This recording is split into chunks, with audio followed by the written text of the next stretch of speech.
Hello everyone नमस्कार गोटे नुआ संध्या को आपण मानक स्वागत। आज प्रथम थर मु वीडियो राति 8 स्टार्ट करी चलते देखा आम घरे राति आज कौन हो। एबे मु आसिली रोसई करबा पई आपन को देखौची कौन कौन सब माने आज एडजस्ट होची। चलते देखिबा खरा बेलर रोसई टिके मु अधिका कर देइथिली जानि पार नथले टिके अधिका हे गला तो डाली टिके बळीची एठी कोबी आलू ग्रीन मटर भजा टिके बळीची आ एठी गोटे घांट तरकारी मु करथिली से घांट तरकारी टिके बळीची तो मु भाबिली जे आउ रुटी करबा अपेक्षा जदि खेचड़ी करदेबी एतिक जिनस काम लगी जीवो पुणी या बासी करी खाइबा अपेक्षा राति खाइदेवा भल। तो मुझे अल्प टिके चावल भेदे देइची एबे या खिचड़ी बनैबी। खिचड़ी कले खाइदो बेटा आज राति रे चलिबो ना। Okay thank you. पुओ तो कहला सी खाइदबो तेणु तार टेंशन नहीं आ ये तो सेमती किछि नहीं रुटी देले भी खाइबे खिचड़ी देले भी खाइबे। झील झील अल्प टिके खिचड़ी आउ डाली खाइदेव ओट्स बनईदेवी ओट्स खाइदेव ये मुझे क्षीर बसई देती एपटे क्षीर बसीची तो से खाइदेव। मुझे कहीं एडजस्ट करुच्ची तार गोटे कारण देखा।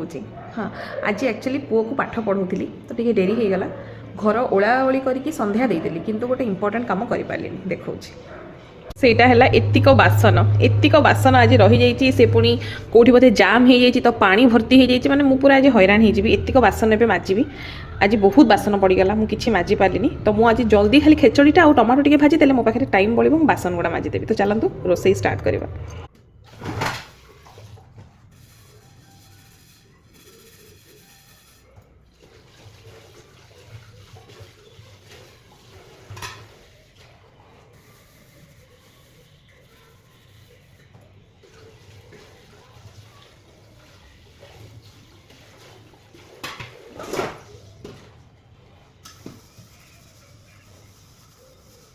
एटा मोर रेडी हो गला खिचड़ी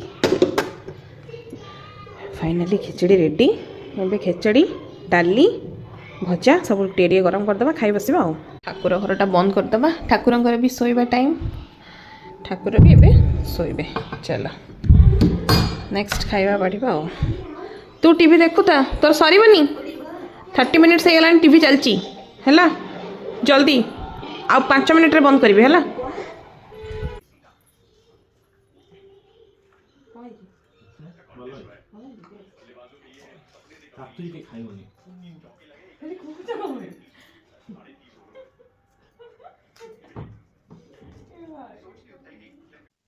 तो आपण माने वीडियोटी देखिले ए वीडियोटी थिला काली रातिर बहुत जण या भाबिथिबे एथिरे एमती कोन खास थिला जे वीडियोटी देखिबा निहाती दरकार थिला एंड बहुत जण या भाबिथिबे अरे आम समस्त घरे या ही होची तो एथिरे कोन नुआ जिंस जे आमे देखिबु मु एथि पई ही वीडियोटी पोस्ट कली आपण मानक सहित शेयर कली कहीं मु पर्टिकुलरली किछि लोकंकर मानसिकता परिवर्तन करबा पई चाहूची मु चाहूची वर्तमान समय आसीची आपण आपनकर मानसिकता को चेंज करंतु। बहुत लोकंकर चिंताधारा एया थाए जे राति हबो माने प्रॉपर डिनर बना हबो जो माने भात खांती बा जो माने रुटी खांती जदी रुटी खाउचंती प्रॉपर रुटी बेला है कि रुटी तरकारी हबो जदी दिनर किछि बळी जाईची ए भाई तमे तमरो देखो खाओ फोपाड़ जहा करछ कर एडजस्ट कर किंतु आमो थाली रे भरपूर फ्रेश तरकारी फ्रेश रुटी आम हटकेस रे थिबा दरकार। एंड बहुत लोक जदि खाती भी खरा बेलर खाद्य किछि बळी जाईची ताहाले बहुत लोकंको पाखरु आपण या सुनिथिबे जे काम करिया को पड़िबनी आ ठकी देला काम करिया पई पड़िबनी बहाना मारी कि खरा बेलर खाइबा देखि दियो जाओ देखिबो बाहरे समस्तक घरे राति रे प्रॉपर रुटी तरकारी खाउचंती। तो मु एया ही जणेबा पई चाहूतिली जे नाही आज्ञा आमे मैक्सिमम लोक एया ही खाऊ जदि किछि बळी जाईची ताको आमे राति रे ही शेष करि दो एडजस्ट करि दो सेथरे कोन ना एटलीस्ट जो लोकटी रोसई करूची ताकू टिके ता निज पई समय मिले बा ताकू टिके फ्री टाइम मिले। जदि घर लोक ई जिंस न बुझिबे जी सकाळू नै कि राति पर्यंत रोसई घरे अछि तार काम सरुनी ताकू आमे हेल्प न कले नै एटलीस्ट से जहाटा बनै देइची ता थरे खाइ के एडजस्ट करि दबा जदि ताहले ताकू से बर्डनटा तो हबनी तार किछि बोझ तो कमिची भाबंतु काली मु रुटी करि थांती 10-12 पट रुटी करि थांती बस भात बसई देली समस्त सेया को खाइतेले खुशी रे। तो मु जानली हाँ आज मु बासन फासन धोई कि रोसई घर क्लीन करदेवी मते टिके समय मिलला मु टिके जल्दी बेड को जीबी टिके रिलैक्स करिवि टिके सोइबी। तो एई भली चिंताधारा जदि परिवार रे निज लोक न रखिबे ताहाले जणे जे दिनरु राति पर्यंत खटुची सी केमिति खुशी रहिबो ऑब्वियसली परिवार रे अशांति तो लागि रहिबो ना। एई भली चिंताधारा जदि लोक रखिबे जे नाही जी आमको करके दउची से हमको सकाळ राति पर्यंत खाइबारे कंप्रोमाइज करबने टिप टॉप रांधिकी दबो। थरे भाबंतु जार चाह अभ्यास अच्छी राति पाहु पाहु ताको प्रथमे चाह दरकार ଚାହା ବନା ହେଲା, ସକାଳ ଜଳଖିଆ ହେଲା, ପିଲାମାନେ ଯଦି ଅଛନ୍ତି ଟିଫିନ ଖାଇଲେ, ସେମାନେ ସ୍କୁଲ ଗଲେ, ଖରାବେଳେ ଆସିଲା ପରେ ସାଙ୍ଗେ ସାଙ୍ଗେ ଖରାବେଳର ରୋଷେଇ ବନା ହେଲା, ଖରାବେଳର ରୋଷେଇ ବାସନ ପତ୍ର ମାଜି ସାରିକି ଆପଣ ସବୁ ରେଡି କିଚେନ କ୍ଲିନ କଲା ବେଳକୁ ସନ୍ଧ୍ୟା ହେଇଯାଉଛି। ଘର ଓଳେଇଲେ, ସନ୍ଧ୍ୟା ଦେଲେ, ସନ୍ଧ୍ୟା ପରେ ଆପଣ ସନ୍ଧ୍ୟାରେ ଯିଏ ପୁଣି ଯାହାର ଯାହା ଅଛି ସେ ଚାହା ଫା ପିଇବେ। ଛୁଆ ଯଦି ଅଛନ୍ତି ଜିଦି କଲେ ମ୍ୟାଗି ବନା ହବ, ଯିଏ ଯାହା ଖାଇବା ପାଇଁ ଚାହିଁବ, ଯଦି କିଛି କରିବା ପାଇଁ ଡିମାଣ୍ଡ ଆସିଲା ତାହେଲେ ତାକୁ କରିବେ, ପକୁଡି ଛାଣିଲେ କି ଯାହା ବି ଆପଣ ଚାହୁଁଛନ୍ତି ସେ ସବୁ ସରିଲା ପରେ ଆପଣ ଅଟା ଚକଡିବେ, ପୁଣି ରୁଟି ତରକାରୀ ହବ, ଯିଏ କ୍ଷୀର ପିଇବେ ତାଙ୍କୁ କ୍ଷୀର ଗରମ କରିକି ଦେବେ। ତ ଭାବନ୍ତୁ ସକାଳୁ ନେଇକି ରାତି ପର୍ଯ୍ୟନ୍ତ ଜଣେ ଯଦି ରୋଷେଇ ଘରେ ଲାଗି ରହିଛି ସେ ଆଉ ରୋଷେଇ ଘରୁ ବାହାରି ହିଁ ପାରିବନି।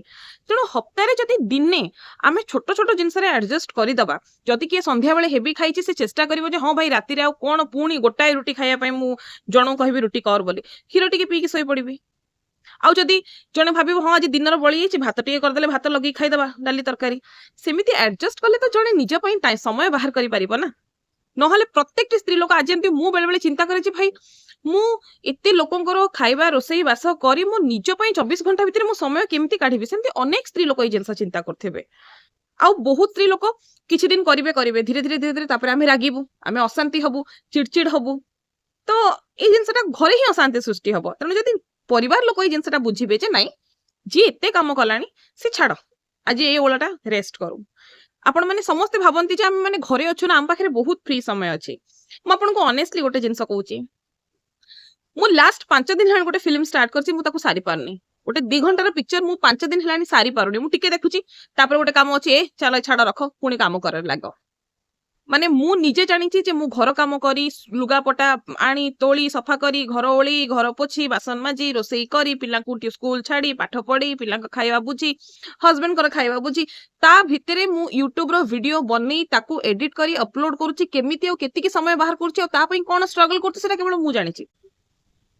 ହଁ ଏବେ ଏଇ ଯୋଉ ସମୟଟାରେ ମୁଁ ଭିଡିଓ କରୁଛି ଏଇ ସମୟରେ ମୁଁ ଚାହିଁଥିଲେ ଶୋଇଥାନ୍ତି, ହଁ ଅଧଘଣ୍ଟା ମତେ ସମୟ ମିଳିଛି ମୁଁ ଟିକେ ଗଡପଡ ହେଇଯାଏ ପିଲାଙ୍କ ସାଙ୍ଗରେ, କିନ୍ତୁ ନା ମତେ ଲାଗିଲା ମତେ ଏଇଟା ଗୋଟେ ପ୍ୟାସନ ଯୋଉଟା ମୁଁ ଆଗ୍ରହ ହଉଛି କରିବା ପାଇଁ, ତ ସେଥିପାଇଁ ମୁଁ କରୁଛି। ତ ତା ପାଇଁ ମତେ ଷ୍ଟ୍ରଗଲ କରିବା ପାଇଁ ପଡୁଛି। ସମସ୍ତେ ଭାବନ୍ତି ବାକି ମାନେ ସମସ୍ତେ ବହୁତ କାମ କରୁଛନ୍ତି, ଆପଣ ଯୋଉ ବି ସେକ୍ଟରକୁ ଦେଖନ୍ତୁ ବହୁତ ସାରା ସେକ୍ଟରରେ ଲୋକମାନେ ଫ୍ରି ଟାଇମ ପାଆନ୍ତି।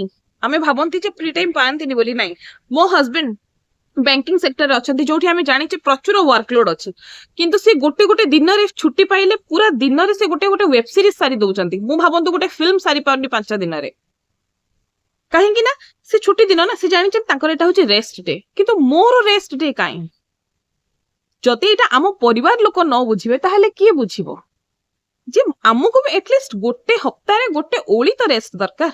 ଫାର୍ଷ୍ଟ ହାଫ୍ ନହେଲେ ସେକେଣ୍ଡ ହାଫ୍, ସେକେଣ୍ଡ ହାଫ୍ ନହେଲେ ଫାର୍ଷ୍ଟ ହାଫ୍, କେବେ ତ ଲୋକ ଆଡଜଷ୍ଟ କରିବେ। ଯଦି ଆପଣ କାମରେ ସାହାଯ୍ୟ କରିପାରୁନାହାନ୍ତି ଠିକ ଅଛି, କିନ୍ତୁ ଆଟଲିଷ୍ଟ ଆମକୁ ବୁଝିବେ ତ, ଆମ କାମ ଟିକେ ତ କମ କରିବେ।